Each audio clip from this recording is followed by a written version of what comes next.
तुमच्या पक्षाकडनं सस्पेन्स होता, एक अर्ज भरणार की दोन अर्ज भरणार, इच्छुक अनेक होते, त्यात एक नाव ज्योती वाघमारेचं निश्चित झालं. काय सगळं घडलं, कारण उशीर झाला निर्णय घ्यायला?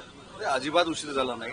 माननीय एकनाथ शिंदे साहेब तंतोतंत वंदनीय बाळासाहेबांचा वारसा पुढे नेत आहेत, याचे प्रतीक आहे. सर्वसामान्य कुटुंबातल्या पक्षासाठी अहोरात्र मेहनत करणाऱ्या आमच्या महिला भगिनीला माननीय शिंदे साहेबांनी राज्यसभेमध्ये जाण्याची संधी दिली. हा एक ऐतिहासिक क्षण आहे शिवसेनेच्या दृष्टीनं. आणि सर्वसामान्य म्हणजे काय की ज्या संघर्षातनं ज्योतिताई वाघमारे राज्यसभेच्या खासदारकीपर्यंत पोहोचल्यात, हा संघर्ष हा फार कठीण संघर्ष होता. आणि या संघर्षाची जाणीव फक्त आणि फक्त एकनाथ शिंदे साहेबांनी ठेवली आणि म्हणूनच ज्योतिताई वाघमारेंना राज्यसभेची उमेदवारी शिवसेनेमार्फत देण्यात आली.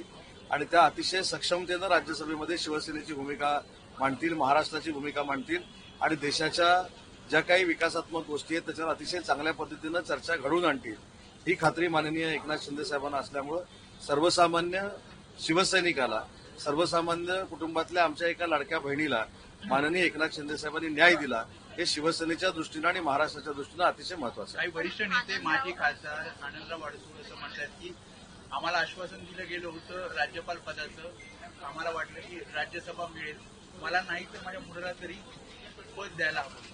मी याच्यामध्ये आनंद अडसूळ साहेबांच्या बाबतीमध्ये ठीक आहे, प्रत्येक माणूस इच्छुक असतो, घरातली व्यक्ती इच्छुक असते, परंतु या सगळ्या भूमिकेमागची जी साहेबांची म्हणजे ज्या पद्धतीनं साहेबांनी उमेदवारी दिली ज्योतिताई वाघमारेंना, तो सगळा सिक्वेन्स देखील बघणं सगळ्यांनी गरजेचं आहे. मी मगासपासून हेच सांगतो की वंदनीय बाळासाहेबांचा खऱ्या अर्थानं राजकीय वारसा हा एकनाथ शिंदे साहेबांनी या उमेदवारीला अनुसरून पुढे चालवलेला आहे. सर्वसामान्य कुटुंबातल्या महिला भगिनीला आमच्या राज्यसभेची उमेदवारी दिलेली आहे.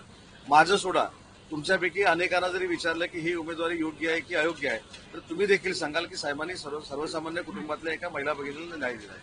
त्याच्यामुळे अडसूळ साहेब हे शिवसेनेचे नेते आहेत, परंतु त्यांच्या चिरंजीवांना देखील माननीय एकनाथ शिंदे साहेबांनी विधानसभेची उमेदवारी दिलेली होती. माननीय अडसूळ साहेब आज देखील एका आयोगाचे अध्यक्ष म्हणून काम करतायत, ज्याला मंत्र्याचा दर्जा आहे. त्याच्यामुळे त्यांचा जो काही गैरसमज आहे तो आमच्यासारखे कार्यकर्ते भेटून नक्की आम्ही दूर करू. परंतु आज ज्योतिताई वाघमारेंना उमेदवारी देऊन शिवसेना ही जनसामान्यांची आहे आणि शिवसैनिकांची आहे, हे माननीय एकनाथ शिंदे साहेबांनी प्रूव्ह केलं. राहुल शेवाळे यांचं सुद्धा नाव चर्चेत होतं. नेमकं काय झालं, कारण असं कळतंय की दोन म्हणजे पक्षामध्ये दोन चर्चा चालू होत्या की राहुल शेवाळे की ज्योती वाघमारे, तर त्या संदर्भात काय आहे? असे अनेक लोक राज्यसभेच्या उमेदवारीसाठी इच्छुक असू शकतात. राहुलजी देखील त्याच्यातले एक होते, परंतु राहुलजींनी समजून घेतले की पक्ष वाढवण्याच्या दृष्टीनं आणि एका महिला भगिनीला तिकीट देण्याच्या दृष्टीनं जो साहेबांनी निर्णय घेतलाय हा पक्षाच्या हिताचा आहे. त्याच्यामुळे त्यांनी सांगितलं की भविष्यामध्ये 3 वर्ष प्रामाणिकपणानं ताकदीनं आम्ही काम करू आणि राज्यसभेमध्ये जाण्यापेक्षा मी लोकसभेमध्ये जाईल. त्याच्यामुळे अशीच भूमिका सगळ्यांची असली पाहिजे. लाडकी बहीण या नक्कीच लाडक्या बहिणीलाच न्याय दिलेला आहे. आणि तुम्हाला एकनाथ शिंदे साहेबांचा स्वभाव, एकनाथ शिंदे साहेबांची राजकीय रणनीती ही 4.5-5 वर्षामध्ये कळली असेल की ते निर्णय घेत असताना आश्चर्यकारकच निर्णय घेतात, परंतु तो जो आश्चर्यकारक निर्णय असेल तो जनसामान्यांसाठी असतो, सर्वसामान्यांसाठी असतो आणि तो पुन्हा एकदा सर्वसामान्य आमच्या महिला भगिनीसाठी निर्णय आम्ही घेऊ शकतो, हे शिवसेनेच्या माध्यमातून त्यांनी दाखवून दिलं. दोन उमेदवार देण्याचा विचार होता का आणि नंतर नेमकं काय झालं? कारण नक्कीच 2 उमेदवार देण्याचा निर्णय माननीय साहेबांनी केला होता, परंतु साहेब जसं सर्वसामान्य लोकांचा विचार करतात तसं राजकीय एथिक्स देखील पाळतात. ज्यावेळी शरद पवार साहेबांची उमेदवारी जाहीर झाली आणि शरद पवार साहेबांसारखी एक ज्येष्ठ व्यक्ती या संपूर्ण राजकीय प्रवासामध्ये पुन्हा एकदा सक्रिय होतं हे साहेबांना कळलं, तर साहेबांनी मनाचा मोठेपणा दाखवला.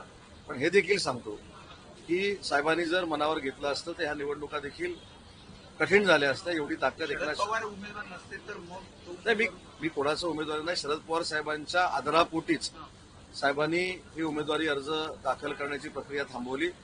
दुसरा कोणी जरी उमेदवार असता तरी 7वा उमेदवार हा शिवसेनेचाच निवडून आला असता. गेली 2 वर्षापासून सर अडसूळ यांचं नाव सुरू होतं, त्यांना इथे पण बोलवण्यात आलं होतं, दिल्लीला अमित शहा यांनी पण बोलवलं आणि राज्यपालाचं पद आपण देऊ असंही त्यांना सांगण्यात आलं होतं, परंतु ऐन वेळेवरती त्यांना या पद्धतीचं मुकावं लागलं. राज्यपाल हे पद वेगळं आहे, राज्यसभा ही उमेदवारी वेगळी आहे. राज्यसभेची उमेदवारी मी वारंवार सांगतोय की अडसूळ साहेबांची जर काही नाराजी असेल किंवा गैरसमज असेल आम्ही तो दूर करू. परंतु आज निर्णय घेत असताना ज्योतिताई वाघमारेंचा जो निर्णय घेतलाय तो महाराष्ट्राच्या आणि देशाच्या राजकीय दृष्ट्या अतिशय महत्वाचा निर्णय हा एकनाथ शिंदे साहेबांनी घेतलेला आहे आणि देशाच्या राजकारणामध्ये देखील माननीय एकनाथ शिंदे साहेब किती परिपक्व आहे हे ते उदाहरण या उमेदवारीनं माननीय एकनाथ शिंदे साहेबांनी सिद्ध करून दाखवलंय. त्याच्यामुळे मी सांगितलं ना, अडसूळ साहेब हे आमचे नेते आहेत, त्यांची आमची समजूत काढू. परंतु त्यांच्या चिरंजीवांना देखील विधानसभा साहेबांनी दिली होती. त्याच्यानंतर आयोगाचे अध्यक्ष देखील काही काळ हे मंत्री दर्जा असलेले स्वतः अडसूळ साहेब राहिलेले आहेत. तर त्यांची नाराजी आम्ही नक्की दूर करू. पण आजची उमेदवारी ही शिवसैनिकाला मॉरल सपोर्ट देणारी उमेदवारी आहे. आजची उमेदवारी ही महिला भगिनींना न्याय देणारी भूमिका आहे, लाडक्या बहिणीला न्याय देणारी भूमिका आहे आणि अशी भूमिका शिंदे साहेबांनी घेतल्यामुळे महाराष्ट्रामध्ये नक्कीच साहेबांचं कौतुक होत आहे आणि शिवसेनेचा जो चढता आलेख आहे तो या उमेदवारीनं अजून चढता आलेख राहणार आहे हे या उमेदवारीतनं सिद्ध झाले. शरद पवारांना काँग्रेसने पाठिंबा दिला, मात्र राष्ट्रवादीचं विलिनीकरण होणार नाही ही अट घालून पाठिंबा दिल्याची देखील चर्चा आहे. आता महाविकास आघाडीच्या शरद पवार साहेबांच्या उमेदवारीबद्दल आम्ही बोलणं हे काही योग्य नाही. परंतु खरं तर शरद पवार साहेबांच्या उमेदवारीनंतर माननीय एकनाथ शिंदे साहेबांनी विरोधात आम्ही असताना देखील जो निर्णय घेतलाय तो सगळ्यांचा अपेक्षित होता. शरद पवार साहेबांच्या बाबतीमध्ये अटी काय घालता मला हे देखील असं कळलेलं आहे की जयंत पाटील साहेब आणि अन्य मंडळी ज्यावेळी उद्धवजींना भेटले त्यावेळी देखील मातोश्रीवरनं असं सांगण्यात आलं की हे क्लेरिफिकेशन पवार साहेबांनी केलं पाहिजे, ते क्लेरिफिकेशन पवार साहेबांनी केलं पाहिजे. बघा, भूमिका माननीय एकनाथ शिंदे साहेबांसारखी असली पाहिजे. जर शरद पवार साहेबांच्या जागी दुसरा कोण उमेदवार असता तर शिवसेनेचा उमेदवार आमचा नक्की उभा राहिला असता आणि तो जिंकला असता. परंतु ज्या पद्धतीनं 60 वर्षाची माननीय शरद पवार साहेबांची कारकीर्द या महाराष्ट्राची आहे त्याला आदर म्हणून माननीय एकनाथ शिंदे साहेबांनी हा उमेदवार देखील उभा केला नाही. परंतु महाविकास आघाडी काय करतोय, शरद पवार साहेबांसारख्या व्यक्तिमत्वाला अटी घालतोय. त्याच्यामुळे याचा विचार तिथल्या राष्ट्रवादी काँग्रेस पार्टीने केला पाहिजे. आपण तुमचे ज्येष्ठ नेते आनंदराव अडसूळांना राज्यपाल पदाचा संच दिला गेला होता की नाही? मी मगाशी देखील ताईंच्या प्रश्नाला उत्तर दिलं की राज्यपाल हे वेगळं पद आहे, राज्यसभा ही वेगळं पद आहे.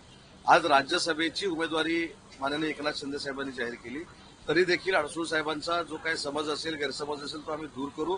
राज्यपाल आणि राज्यसभेची उमेदवारी याच्यामध्ये जमीन आसमानाचा फरक आहे. धन्यवाद.